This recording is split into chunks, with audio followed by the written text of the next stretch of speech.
Good morning and welcome to this edition of Healing Moments with Martha. I'm excited that on today we get to revisit my dear friend Skip Stokes. He is a creative kind of guy. He is a film director and from Nashville, Tennessee. I interviewed Skip a few months ago. For those of you who have not heard the first session on this, he talked about his own story. How he discovered in a romantic kind of way that he was an addict, to have an addiction problem with alcohol. He actually submitted the test and he said, for someone with test anxiety, I passed with flying colors. And so I love his sense of humor, his creativity. But today we are going to be talking about the documentary that he felt led to make called Shame on Us. And with that, I'm going to bring in my friend Skip Stokes. And thank you again, Skip, for joining us this morning. Well, thanks for having me. I'm really appreciative of any conversation I can have on this topic. So thank you so much. Oh, you're welcome. It really is a privilege. And I think I feel like a duty, if that makes any sense, to promote this film because, but it's also a responsibility because as we've talked, and you mentioned the conversation has to change around addiction. So if you would just do a little recap, about a minute and a half, 2 minutes, whatever, of why the film Shame on Us and not the other subjects of addiction. And we'll talk about that. Yeah, so I mean, the long and the short of it is, our family lost someone just over 2 years ago to a fatal overdose. And I started noticing fairly quickly that when I mentioned that a family member had passed, people were filled with compassion. And then when they would do their follow-up question of how did they die, and I would answer that, I felt like I could almost see something shift in their mind, and they were recalibrating their opinions and their assessment of this human being. And Nate was a grab life by the throat and shake every ounce of everything out of it in the best ways possible. And so for me to see in real time people perceiving him differently, it really affected me. So I called our friend David Hampton and asked him about it. And I remember I was standing right over on the other side of this room. I used to have a whiteboard that took the entire wall. And I said to him on the phone, I said, it's almost like there's a stigma associated with this, with addiction. And, David very lovingly, but very systematically explained to me how that is absolutely the case. So I thought I was onto something, and thought I was on the trailblaze of my life because I had discovered something that no one else knew about. Of course, then I found myself in meetings about overdose awareness and opioids in the workplace and all these different settings, and everywhere I was inside of these rooms filled with grieving people, they were all saying we have to talk about the stigma associated with addiction. So I quickly realized that maybe I wasn't the trailblazer on it, but in fact, the guy that was late to the party. But what I noticed was that those conversations were very much applauded inside of the rooms of people that had dealt with the loss that comes from this disease, but out in the real world, nobody was talking about it. And I kept seeing countless documentaries come out, and everybody always had their take on something or other, but nobody was talking about the stigmatizing views that society holds against people with addiction. And so felt like this was something that had to be done, and that's what we're doing. And I would agree. I mean, having people in my own family who have dealt with addictions of some kind, whether it's alcohol or drugs or pornography or whatever, there's definitely, especially as you mentioned, I've seen that change of focus in the conversation, they find out, oh, well, it's almost like it's more understandable or more excusable if it's alcohol. But if it's, opiates or street drugs, then, well, he's a junkie, and he got what he deserved. He knew what he was doing, blah, blah, blah, blah, blah. It's like the empathy goes out the window for sure, I think. Sure. But, so you started filming your documentary, and you named it Shame on Us. And I think that's a very appropriate name, honestly. But so how did you go about collecting the information or for your documentary? How did you approach that? Well, yeah, great question. So a lot of it came from a forced imprisonment of nearly a year, being in the house, not allowed to go anywhere. And if you did go somewhere, you had to wear one of these things. Yeah. It was, we we had our first fundraiser in a very nice home in Belmead. And then about 6 hours after that fundraiser, a tornado swept through Nashville.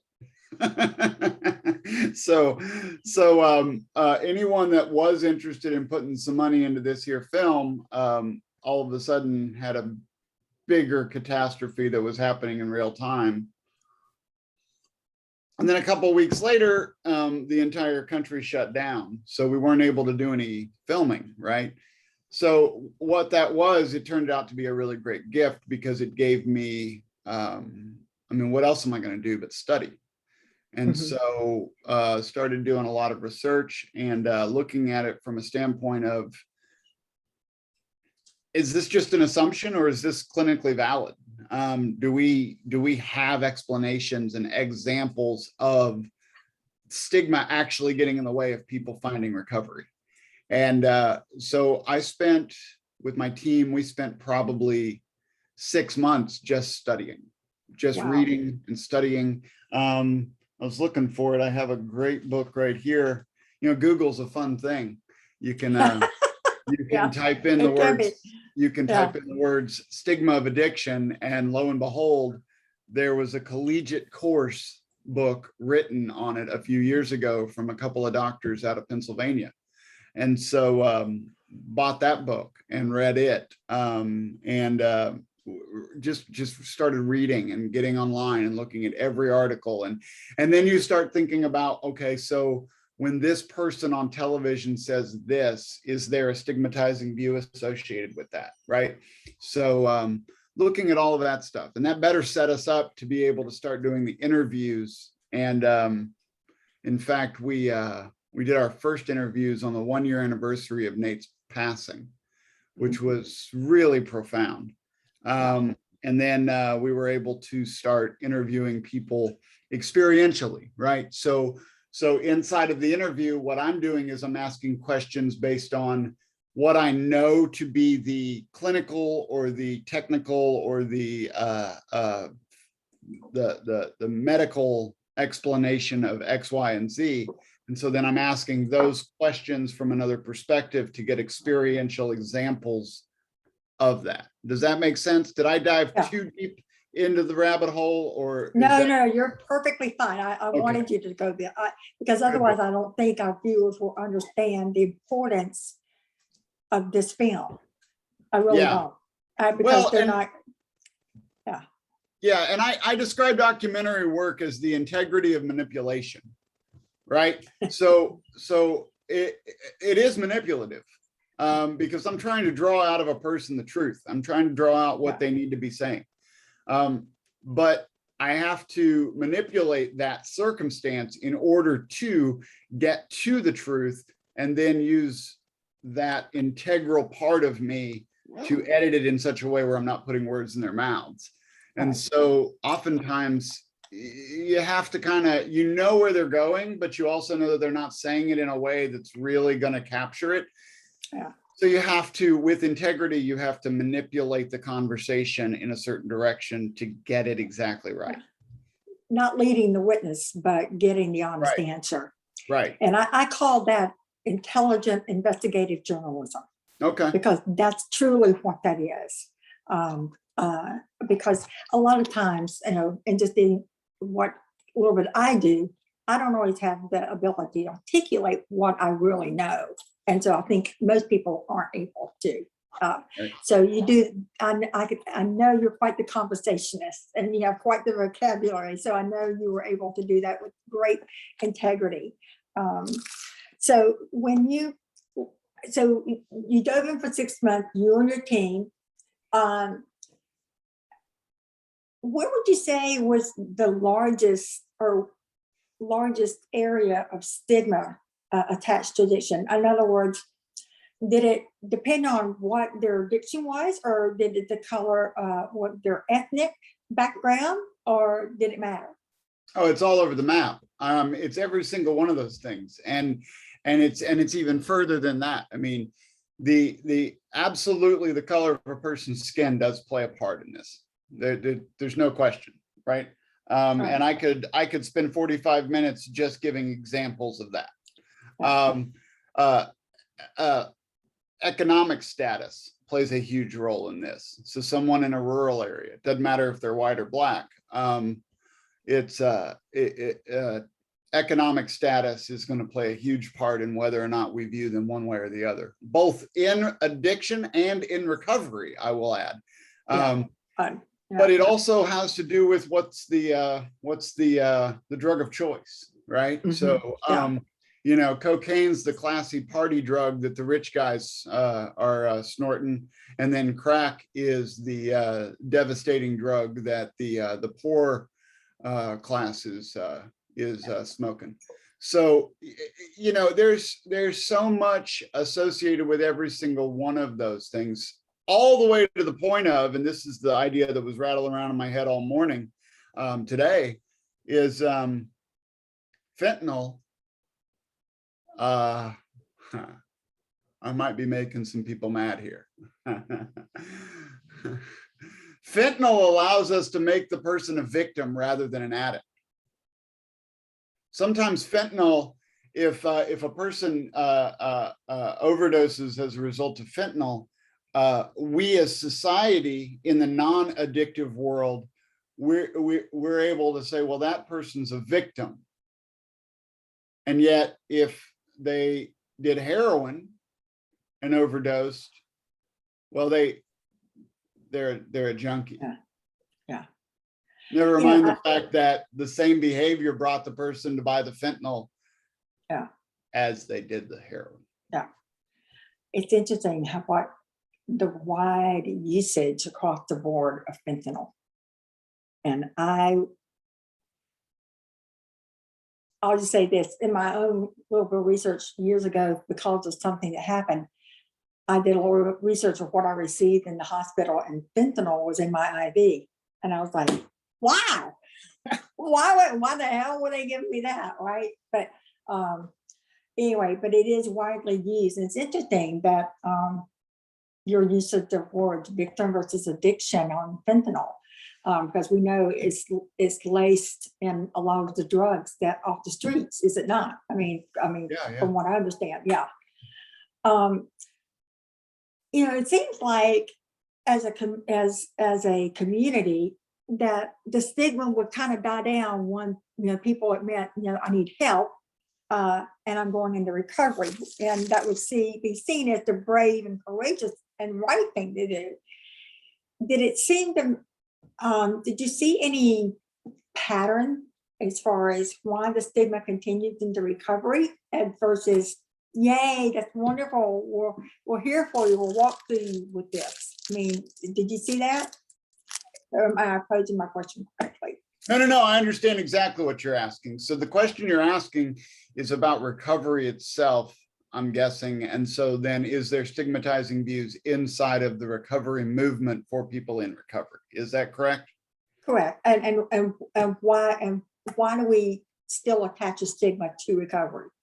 You know, well, because I mean, I believe at a basic core, I believe that it's survival of the fittest. I believe that it's our basic ego which is not a bad thing. I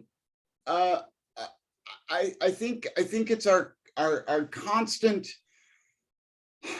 need to view everything dualistically: good, bad, tall, short, fat, skinny, big, little, cold, hot.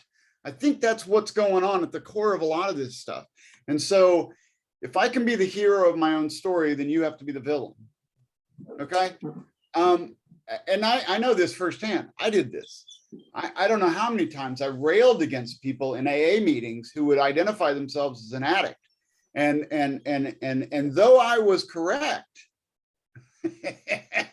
though I was correct in saying that in an AA meeting, I'm sorry, I'm breaking the tradition right here. In a meeting, Okay. In an AA meeting, you identify as an alcoholic. Otherwise, you're not in. Otherwise, you shouldn't be in that meeting if it's a closed meeting of Alcoholics Anonymous.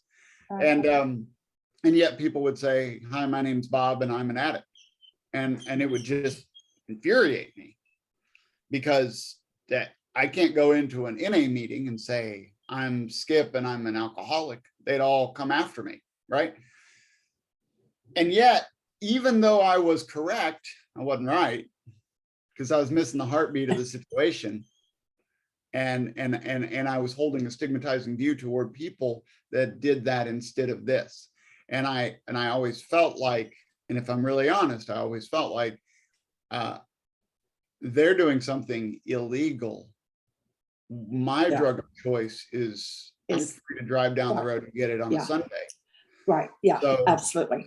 So yes, is there stigma inside of it? Yes. Now, can you dive in deeper? Can you dive in deeper on that stigma? Yes, you can, because then you dive into the medically assisted treatments, medication assisted treatment. Now, when you start talking about people that are on buprenorphine because of their opiate addiction, and they're under a watchful care of a physician, and they're getting therapy, and they're coupling that with a treatment program, that's the definition of medication assisted treatment, all three of those things. And yet there are rooms, 12-step rooms, that will tell people they are not sober because they're doing that. That's a stigma, right? Yeah. But then to come back to your question about race and class in relation to this with the stigma, I don't know if you know this, but a large percentage of what would be middle and upper class white people, they have the ability to get what's called buprenorphine or Suboxone. They get that from their family physician. Lower class, poor people, and people of color are typically going to be given methadone. Well, you can't get methadone. You can't get methadone from your physician. You have to go to a methadone clinic. So now let's look at the stigmatizing views, because if Johnny wants to go into his doctor on a Friday afternoon, he could be going into his doctor for any number of reasons. Yeah. So there's no stigmatizing view toward Johnny going in to get his Suboxone, and yet the only reason you're going to a methadone clinic is for methadone. It's the obvious, right? So exactly. When you start laying the stigmas on top of one another, you realize that wow, this system is crumbling with all the weight of stigma on top. And we typically associate a clinic with the lesser, poverty or poor part of community. And I'll say I've been to a clinic before, but because it was for a doctor, but because I didn't have the money, and I didn't have the insurance, and I needed it. So clinics obviously served their purpose. But we stigmatize. You're exactly right. Oh, it's I'm going to the doctor today, and he doesn't have to reveal why. He just says, I have a doctor's appointment. Where she is, going to the methadone clinic and getting the help that she needs. And it is, wow, what a huge spectrum there is on that. And I was going to ask this too, as a parent of someone that's been in recovery and has been sober now for, I think, almost 5 years. And I mean, I talk about recovery amongst my friends, and being sober is different from quitting your addiction. Okay. Lifestyle choices daily, and it's not a 30-day program. That's the difference. Yeah. But I was wondering, in your research, how much of that stigma, did you see any stigma that was relative to blaming the parents for the child's addiction? For example, like the parents who drink and have a bar easily accessible to teenagers or children. Did you see any stigma? I mean, or blame, I guess may be a better word for, towards parents who you should know. Absolutely. At all? Okay. Absolutely. See, I mean, one of the guiding principles from this whole thing for me is, are you familiar with Dr. Tony Campolo? No, no. Okay, Dr. Campolo was a theology professor. I think he's professor emeritus at doggone it, it's in Pennsylvania, Eastern Seminary, Eastern Theological Seminary in Pennsylvania. And Dr. Campolo, do yourself a favor and look up Dr. Campolo. Just type in Tony Campolo, Hawaii, and you will have one of the most enjoyable experiences of your entire life. Dr. Campolo said years ago, he said, a movement can exist without a God, but never without a devil. There always has to be an enemy to defeat. And I think that's at the core of a lot of what's going on, especially in today's society with social media and with us feeling this sense of kill the beast, almost from Beauty and the Beast. It's like the mob mentality. We got to have somebody to be mad at.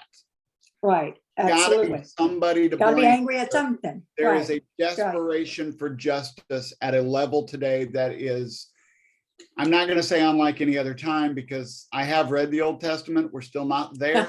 Pretty rough. Anybody that wants to say this is the worst. There's nothing new under the sun, right? Well, yeah, but anybody that wants to say this is the worst part of the world, it's like, well, I don't know. I don't see anybody bashing babies' heads against the rocks in the name of God just yet. So let's slow down on our assertion that this is the worst time ever.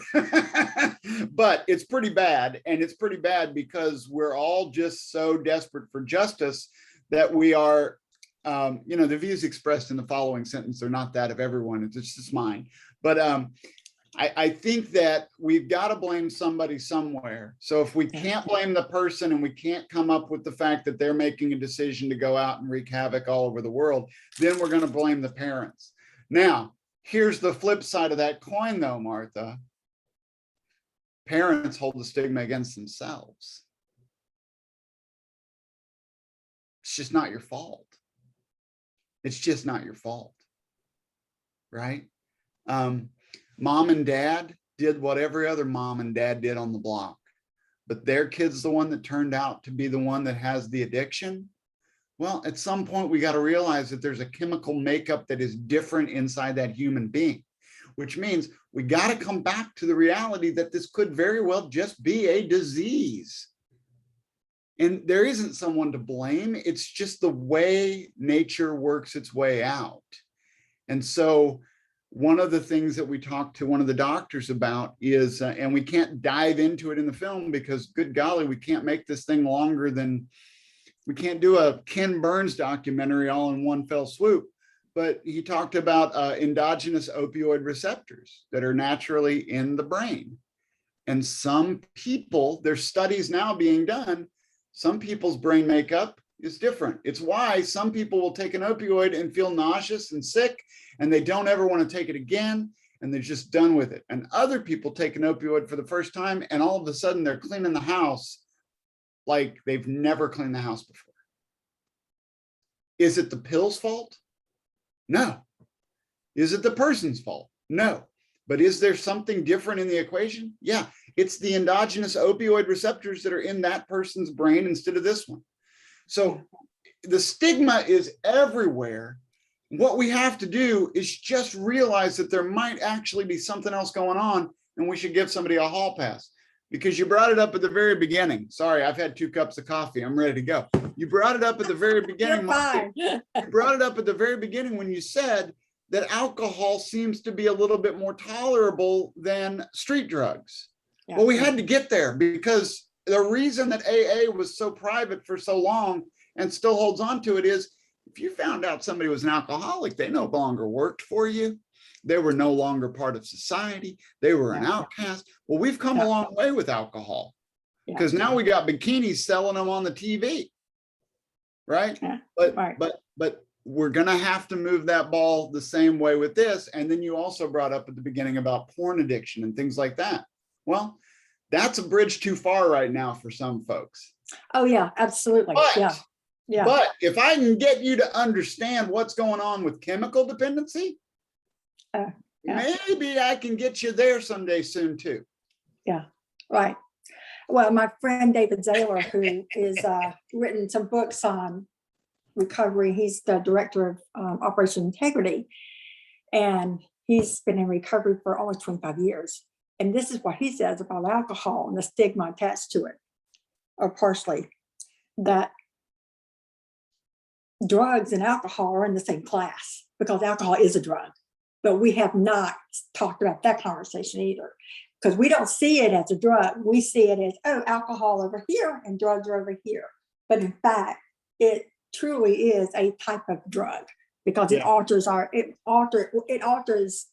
everything about us. The way when I first heard that sentence, I was like, huh, that's interesting. And so what I'm hearing from you today is that the stigma is all over the board. It definitely has to do, there's nothing that's not touched by it. Race, economic levels, classes of people, it doesn't matter, because as we both know, addictions in general, it doesn't have a border. It doesn't know, don't cross this line. And so it would make sense that the stigma will be all over. But I guess the other thing that I'm learning from you today, and it's not the first time, but I guess there has a tendency to be a blanket statement sometimes because we want answers, we want justice. You know? That's right. But I think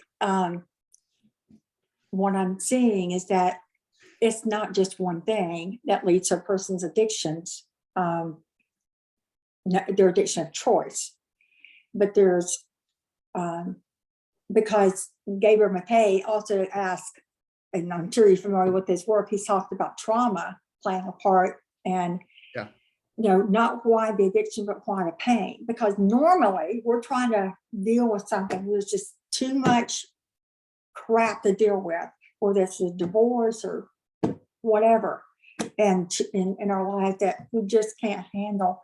Something's got to ease the pain a little bit. We don't say it that way, but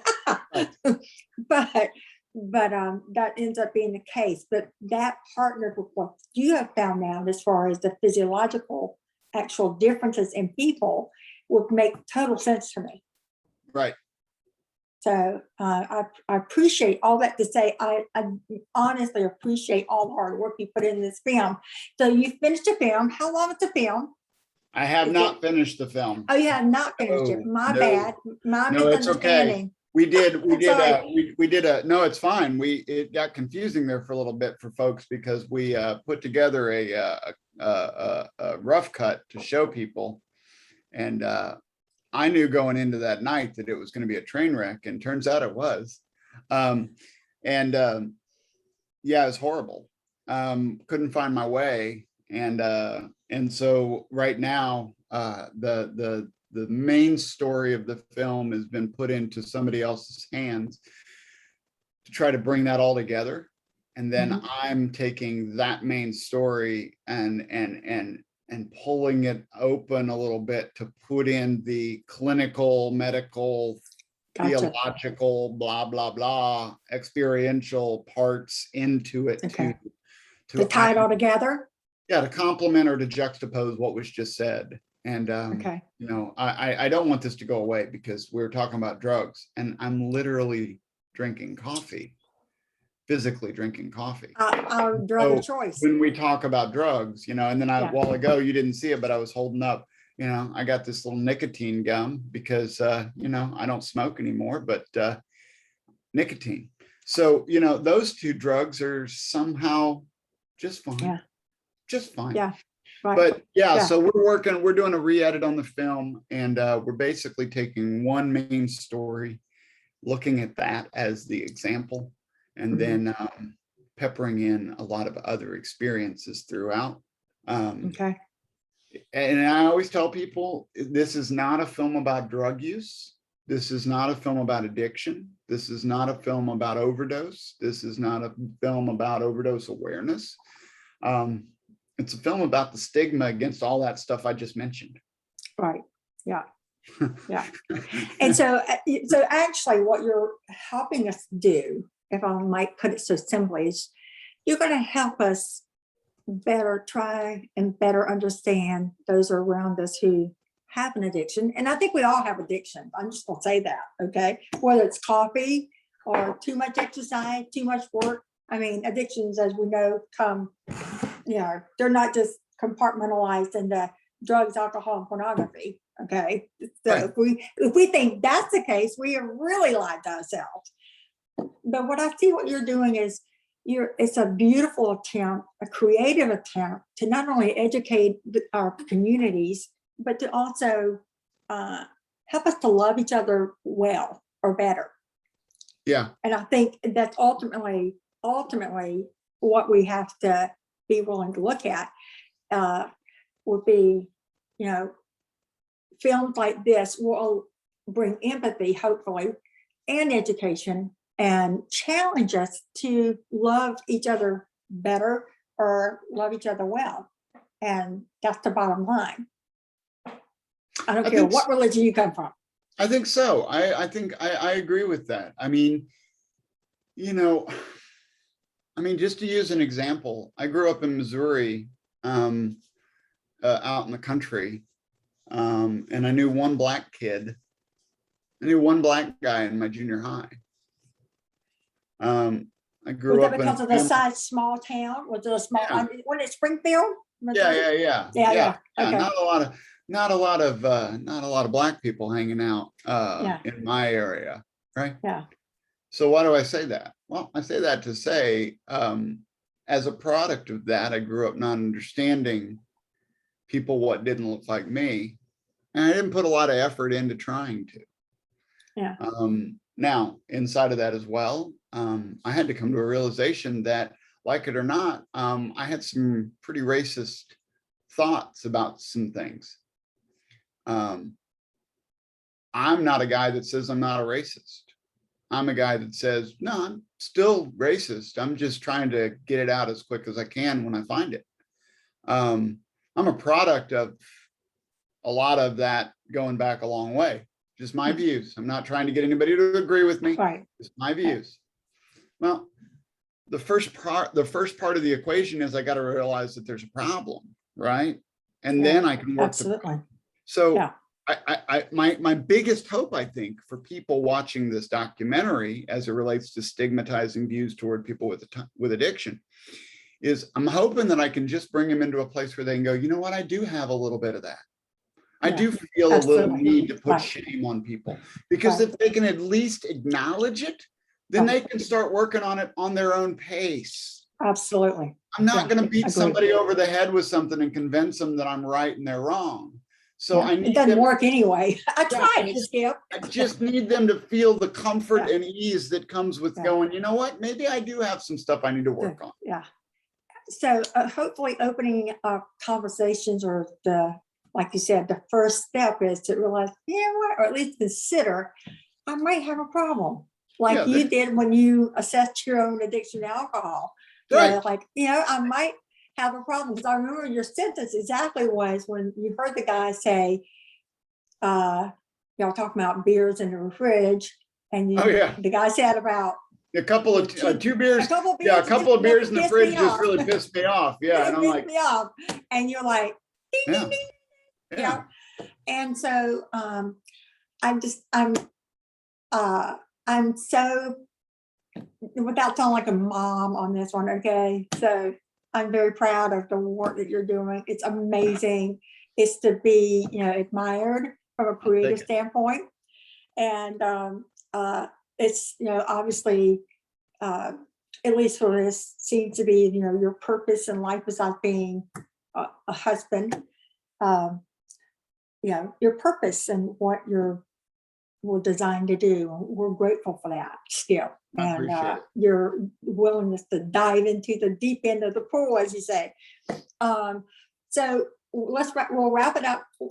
When do you see this? Do you have a projected date for the release of the film, or is that still in the woods? I mean, average lifespan of any documentary to be made is 5 years. Okay. I'm really trying to go quicker than that because I've got the footage and I've got the stuff. I'd really like to have a new rough cut done by the end of the year. Okay. So that I can do another screening and show folks, and then just kind of get some particulars worked out. Love it. The first screening was just to verify that I was way off base. And I knew that going in, and I explained that to everyone going in. This screening would be something more of, hey, I feel like we're close, but where are we missing something? And then we can get it into the hands of somebody that can do the color correction and put all the music in exactly the right places and stuff like that. So I've got to be a little loosey-goosey with my answer, but no, it's quite all right. I need it to get out there because the conversation's got to get started. Yeah. We got to talk about it. Absolutely. And the other thing, how are we on money? Tell me. Show me the money. Yeah. How, I know you probably still need to raise funds for this. Where are y'all standing on that?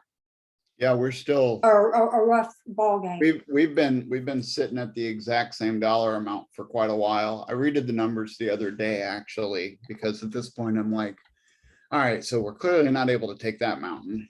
So what do I got to do to reshift and rework? Our original budget was $150,000. We've raised 75. Okay.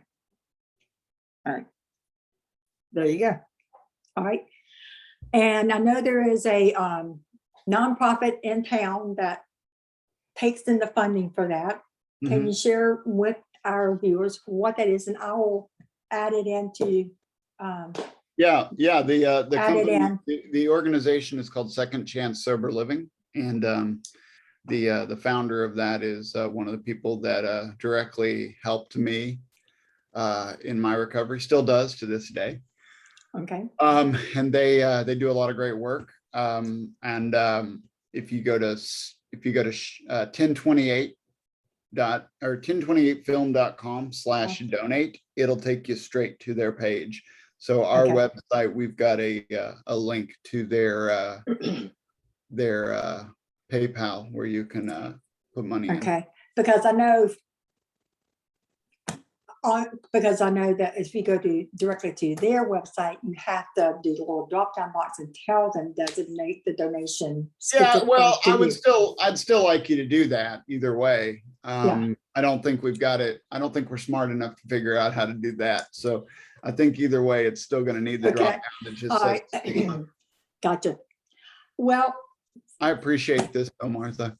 Oh, you are a dear soul, and I know you're working with some of the best. I know David Hampton, and he was vital in my family's journey in sobriety, and was my worship director at Christ Community, and so I know him through those facets.